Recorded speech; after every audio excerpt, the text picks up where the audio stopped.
দখল, ফ্ল্যাট দখল, ক্ষেত দখল, পুকুর দখল, এই দখলবাজি ছাত্ররা করছে না, নিরীহ জনগণ করছে না। রাজনৈতিক দলের তাদের বেশি শক্তি আছে, আমরাই করছি। কিন্তু হইতে পারে আমার কথা পরিষ্কার। এইখানে আমরা গণ অধিকারের সমাবেশ করছি। আমাদের দলের কোন লোক যদি কোন দখলবাজি চাঁদাবাজিতে জড়িত থাকে, বাইন্দা আপনারা আমাদেরকে খবর দিলে আপনাদের বলতে। কারণ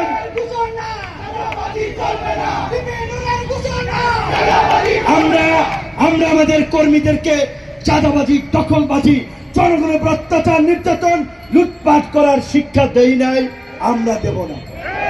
এইটা হচ্ছে আমাদের কমিটমেন্ট, আগামীর বাংলাদেশ বিনির্মাণে আমাদের অঙ্গীকার।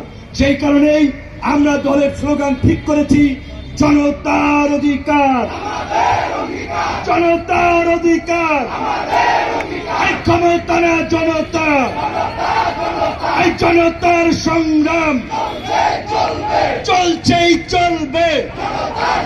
আমরা ক্ষমতার জন্য রাজনীতি করি নাই, আমরা পরিষ্কারভাবেই রাজপথে স্লোগান দিয়েছিলাম, ক্ষমতা না জনতা।